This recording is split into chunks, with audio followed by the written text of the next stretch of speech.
Assalamualaikum warahmatullahi wabarakatuh.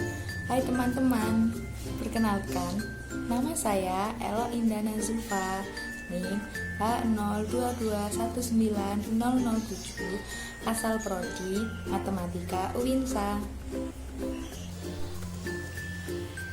Di sini saya akan menjelaskan materi tentang larutan. Apa sih larutan itu? Larutan adalah campuran homogen antara dua zat atau lebih. Zat yang jumlahnya banyak disebut pelarut, dan zat yang jumlahnya sedikit disebut zat terlarut. Nah, larutan tersebut terdiri dari pelarut dan zat terlarut. Contohnya, katakan saja ada teh manis. Nah, air teh tersebut sebagai zat pelarut dan gula yang dimasukkan pada air teh tersebut disebut sebagai zat terlarut karena gula tersebut dapat terlarut dalam air teh sehingga jadilah teh manis. Jenis-jenis larutan. Jenis larutan itu ada 3. 1 cair, 2 padat, dan 3 gas. Nah, dalam materi larutan kali ini akan ada 4 bab yang akan kita bahas. 1. Satuan konsentrasi, 2. Masalah konsentrasi, 3. Elektrolit, dan yang keempat sifat koligatif larutan. Yang pertama, satuan konsentrasi. Dalam satuan konsentrasi ini ada beberapa rumus, yaitu 1. Untuk menentukan persen berat. Rumusnya adalah persen zat terlarut sama dengan berat zat terlarut dibagi berat zat terlarut dan berat pelarut dikali 100. 2. Untuk mengetahui persen volume. Rumusnya persen zat terlarut sama dengan volume zat terlarut dibagi jumlah volume larutan dikali 100. 3. Fraksi mol. Untuk mengetahui fraksi mol atau X. Untuk mencari fraksi mol zat terlarut, rumusnya adalah jumlah mol zat terlarut dibagi jumlah mol zat terlarut dan jumlah mol pelarut. Untuk mencari fraksi mol pelarut, rumusnya adalah jumlah mol pelarut dibagi jumlah mol zat terlarut dan jumlah mol pelarut. Yang keempat, untuk mengetahui molaritas dengan rumus mol zat terlarut dibagi liter larutan. Yang kelima, untuk mencari molalitas dari suatu zat atau suatu cairan dengan rumus mol zat terlarut dibagi massa pelarut. Yang keenam, untuk mencari keformalan dengan rumus jumlah berat molekul zat terlarut dibagi liter larutan. Dan yang terakhir, untuk mencari kenormalan dengan rumus ekuivalen zat terlarut dibagi dengan liter larutan. Yang kedua adalah masalah konsentrasi. Pada masalah konsentrasi ini terdapat beberapa rumus, yaitu 1. Untuk mengetahui perhitungan jumlah zat terlarut dengan rumus mol zat terlarut sama dengan liter dikali molaritas. Yang kedua adalah untuk mencari pengenceran larutan dengan rumus volume 1 dikali molaritas 1 harus sama dengan volume 2 dikali molaritas kedua. Untuk yang ketiga, untuk mengetahui pencampuran konsentrasi yang berbeda dengan rumus M campuran atau molaritas campuran sama dengan volume 1 dikali molaritas 1 ditambah volume 2 dikali molaritas 2 dibagi volume 1 ditambah volume 2. Yang ketiga adalah elektrolit. Apa sih elektrolit itu? Elektrolit adalah zat yang jika dilarutkan ke dalam air akan terurai menjadi ion-ion atau biasa disebut dengan terionisasi, sehingga dapat menghantarkan listrik. Elektrolit itu ada 3 macamnya. Ada elektrolit kuat, elektrolit lemah, dan non-elektrolit. Elektrolit kuat adalah zat yang dalam air akan terurai seluruhnya menjadi ion-ion atau terionisasi sempurna. Sedangkan elektrolit lemah adalah zat yang dalam air tidak seluruhnya terurai menjadi ion-ion atau terionisasi sebagian. Nah, ini adalah perbandingan antara elektrolit kuat dan elektrolit lemah. Jika elektrolit kuat, asam-asamnya kuat, seperti asam halogen, HNO3, H2SO4. Lalu basa-basanya juga termasuk basa kuat, seperti basa alkali, SROH2, BaOH2, dan hampir semua garam termasuk elektrolit kuat.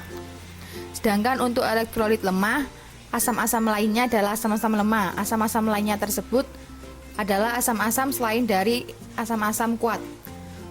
Lalu basa-basa lainnya adalah basa-basa lemah. Dan garam yang tergolong elektrolit lemah adalah garam merkuri. Besaran lain untuk menentukan kekuatan elektrolit adalah derajat ionisasi.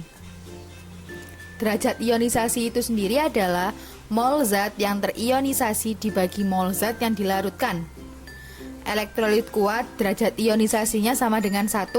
Elektrolit lemah derajat ionisasinya berada di tengah-tengah antara 0 dan 1.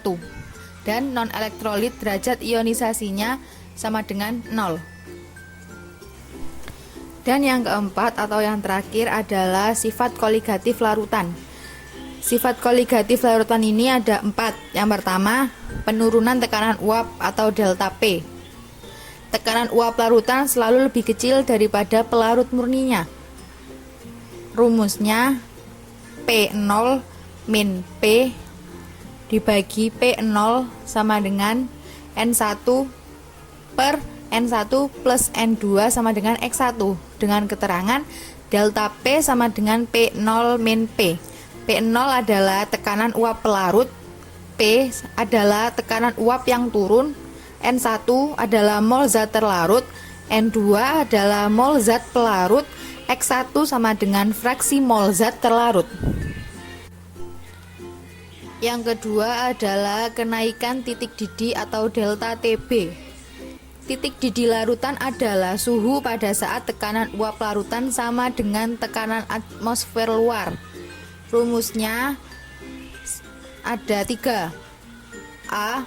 Delta TB sama dengan KB dikali molalitas. Itu untuk larutan non-elektrolit.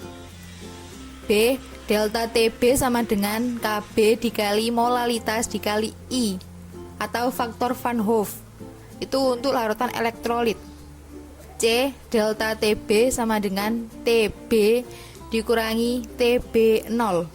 Dengan keterangan TB adalah titik didih larutan, TB0 adalah titik didih pelarut, KB adalah tetapan kenaikan titik didih. Faktor Van Hoff atau I sama dengan 1 ditambah N-1 dikali derajat ionisasi. N tersebut adalah valensi. Yang ketiga adalah penurunan titik beku atau delta TF. Dengan rumus A. Delta TF sama dengan KF dikali molalitas. Itu untuk larutan non-elektrolit. B. Delta TF sama dengan KF dikali molalitas dikali I atau faktor Van Hoff. Itu untuk larutan elektrolit. C. Delta TF sama dengan TF0 dikurangi TF. Dengan keterangan TF adalah titik beku larutan, TF0 adalah titik beku pelarut, dan KF adalah tetapan kenaikan titik beku. Yang keempat adalah tekanan osmotik. Apabila suatu larutan yang pekat dan pelarut yang encer dipisahkan dengan membran semi permeabel, maka akan terjadi aliran dari pelarut encer ke pekat dengan rumus Pi V sama dengan nRT. Pi dikali V harus sama dengan N dikali R dikali T, dengan keterangan Pi adalah tekanan osmotik. Dengan satuan ATM, V adalah volume dengan satuan liter, N adalah jumlah mol, R besar adalah tetapan gas, yaitu 0,0821 liter ATM per mol. T adalah temperatur dengan satuan Kelvin. Oke, kita akan masuk ke contoh soal. Contoh soalnya saya mengambil materi dari sifat koligatif larutan. Contoh pertama, pada suhu 25 derajat Celcius sebanyak 36 gram urea yang MR-nya 60 dilarutkan dalam 75,6 gram air yang MR-nya 18. Pada suhu 25 derajat Celcius, tekanan uap air adalah 24 mmHg. Besarnya penurunan tekanan uap larutan yang terbentuk adalah. Oke, di sini diketahui gram urea adalah 36 gram. Lalu ada dilarutkan pada 75,6 gram air. Jadi diketahui gram airnya adalah 75,6 gram.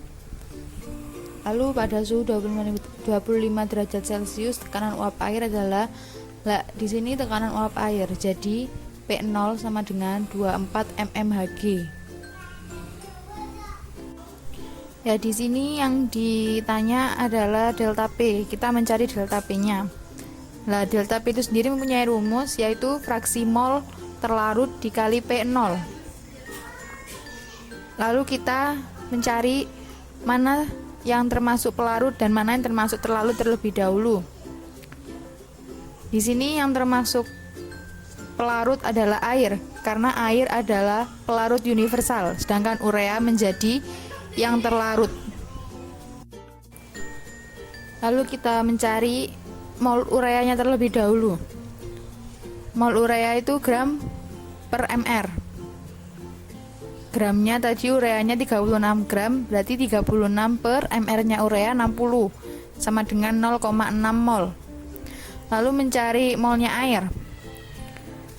Airnya 75,6 gram, jadi 75,6 dibagi mr nya air yaitu 18 sama dengan 4,2 mol. Lalu kita mencari fraksi mol terlarut. Rumusnya NT per NT plus NP. Jadi terlarut dibagi terlarut ditambah pelarut. Jadi tadi yang terlarut adalah urea. Jadi mol ureanya tadi 0,6 per 0,6 ditambah mol pelarutnya yaitu air, jadi ditambah 4,2 sama dengan 1/8. Ini kan sudah ketemu fraksi mol terlarut dan P0 nya, jadi kita memasukkan ke dalam rumusnya aja. Tadi rumusnya kan delta P sama dengan fraksi mol terlarut dikali P0. Jadi fraksi mol terlarutnya tadi 1/8, jadi 1/8 dikali P0 nya 24. 1/8 dikali 24 sama dengan 3 mmHg. Contoh soal yang kedua, 1 gram MgCl2 dilarutkan dalam 500 gram air. Tentukanlah A titik didih, B titik beku, dan C tekanan osmotik larutan itu pada 25 derajat Celcius jika derajat ionisasinya 0,9 dengan ketetapan Kb air 0,52 derajat Celcius per mol dan Kf air 1,86 derajat Celcius per mol. Dan diketahui ARMG adalah 24 dan ARCl adalah 35,5. Di situ diketahui MgCl2 itu termasuk larutan elektrolit. Jadi bisa diuraikan Mg2+ ditambah 2Cl-. Jadi diketahui N-nya itu 1 tambah 2. 1 dari koefisien Mg, 2-nya dari koefisien Cl-. Jadi 1 ditambah 2 sama dengan 3. N-nya adalah 3. Lalu di situ diketahui massa MgCl2 adalah 1 gram. P air 500 gram. Lalu kita mencari MR-nya MgCl2 yaitu 95. Lalu yang ditanya A titik didih, B. titik beku, dan C. tekanan osmotik. Kita menjawab soal yang A terlebih dahulu. Yang A itu kan yang ditanyakan adalah titik didih.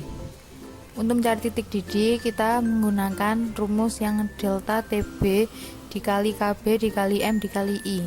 Ini dikalikan dengan faktor Van Hoff karena MgCl2 tadi termasuk larutan elektrolit.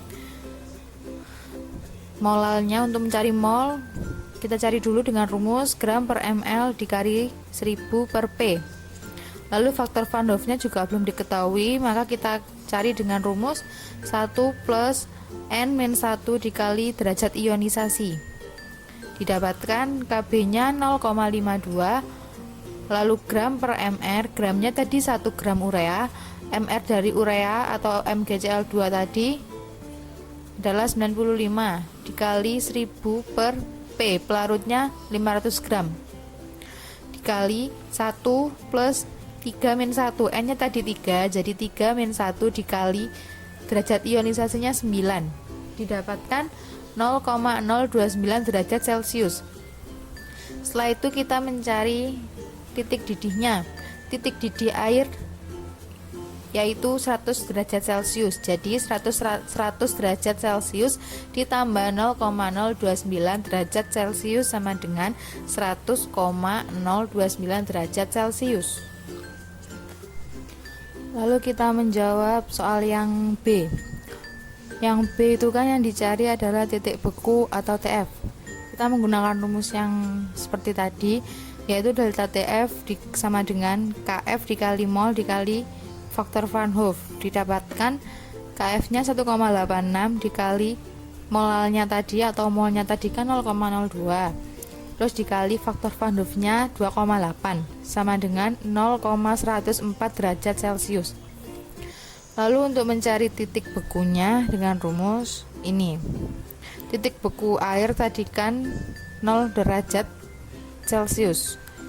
Jadi 0 derajat Celcius dikurangi 0,104 derajat Celcius. Jadi TF-nya sama dengan minus 0,104 derajat Celcius. Lalu yang C mencari tekanan osmotik ya. Dengan rumus P sama dengan M kali R kali T kali I. Jadi langsung dimasukkan. Untuk T atau suhunya itu harus Kelvin, jadi harus dirubah dulu dari Celcius menjadi Kelvin, yaitu ditambah 273. Jadi P sama dengan 0,02 dikali 0,08205 dikali 289 dikali 2,8.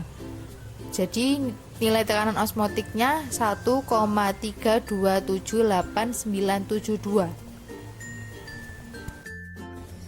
Sekian video dari saya. Mohon maaf apabila ada salah kata atau salah ucapan. Terima kasih telah menonton video ini dan semoga bermanfaat untuk kalian. Wassalamualaikum warahmatullahi wabarakatuh.